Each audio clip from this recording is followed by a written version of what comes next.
Dr. Barry Evans. I'm a member of First Baptist Church Cherokee, and Pastor Brian asked me to do a series of Sunday evening studies starting in the middle of September that I'm calling a logical defense of the Christian faith. So what I'm going to do in this video is let you know a little bit about who I am and the perspective I bring to this subject, who is the intended audience of this series of studies, and then briefly what we'll cover in these studies as well. So again, I'm Barry Evans, grew up in Oklahoma City. I have a bachelor's of science degree in geology from Oklahoma State University. The study of geology is heavily based on evolution, so that'll become relevant here in a moment.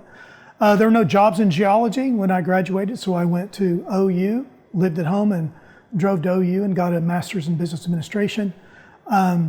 Became a commissioned officer in the Air Force. I was a healthcare administrator for 13 years before I separated to go into full-time ministry and started a free Christian school. While in Okinawa, Japan, I was teaching a class on Kadena Air Base on process improvement, and there's a lawyer in the back of the class during a break, and I heard him telling the lady next to him, he said, the last place I was stationed, it'd be like if you had a real bad headache, they'd say, ooh, let me pray for you. And she laughed, and I just real quick asked God for the opportunity to share my faith with this guy, and God answered that prayer. He actually invited me to lunch, and we went out to lunch.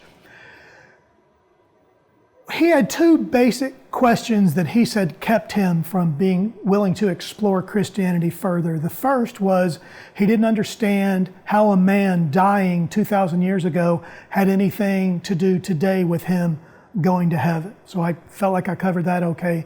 His second concern was what he called the evil God hypothesis, which is evil people exist on earth. God created all that is, therefore God created evil. Therefore, God is evil, or at least partially evil.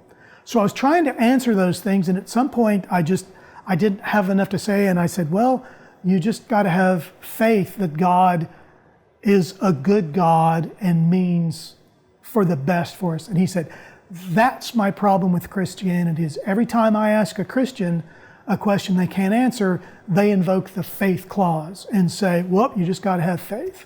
And I said, well, then I've not done my job as a Christian apologist, where the word apologist means a ready defense of the Christian faith, has nothing to do with apologizing for anything as the word might imply.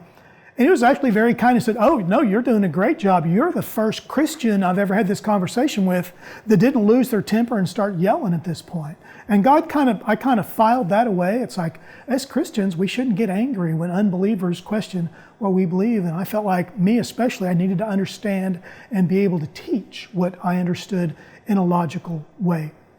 So separated from the Air Force after 13 years, started a free Christian school in San Antonio, taught logic to ninth graders. And so I got involved with the study of formal logic. So with a background in geology, when I first got saved again in Okinawa,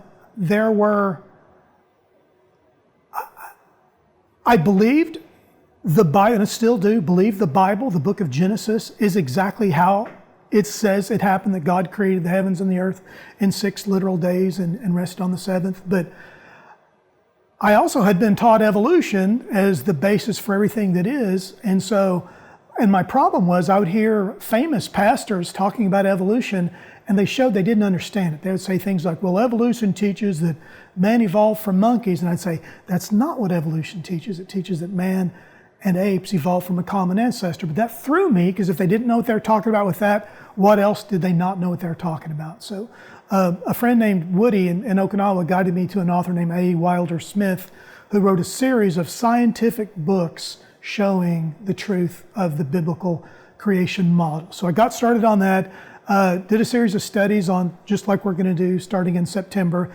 The audience for this study is high school. You don't have to have a basis in science or anything like that. I'll explain all the terms that we'll use. High school students, especially college students, because I found that many college students that grew up in a Christian home and believe in the Bible, and let's say they're going to major in biology because they want to be a doctor, they're going to be taught from the first day that their faith is untrue, there is no God, evolution explains all that exists in the universe and the Big Bang Theory, that's actually not true, but we'll talk about all of that as well. And their faith would be derailed. So I want that to not happen. If I can have any impact on helping young people understand and be able to defend their faith, and maybe even lead some of their friends to at least explore Christ further, if not come to a saving knowledge. Or it's for adults. If you've got friends, or you even have your own questions on, but what about dinosaurs? What about the speed of light? What about carbon dating? We'll talk about as much of that kind of stuff as you guys want to, because I've done some reading on all of it. The things that we're going to cover is why Jesus dying on a cross matters, and how you can logically show that it does indeed make sense, and it's a logical progression. We'll talk about how creation offers the more scientific basis for the nature of life than does a creation model. We'll reject the evil God hypothesis, and we'll talk about why bad things happen to innocent people. It's sad, but it's true. We'll look at different religions' view of God, because some people hold that all views of God are of equal value and of equal truth. Yeah, that's not true, and we'll talk about that.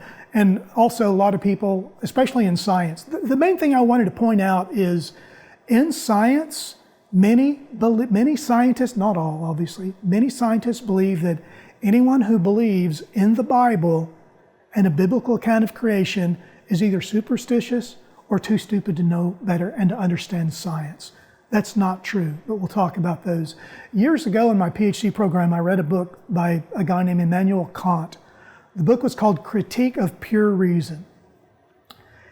In reading that book, I came to the personal conclusion that this is one of the most brilliant minds of the Western world, and he is dead wrong on certain issues.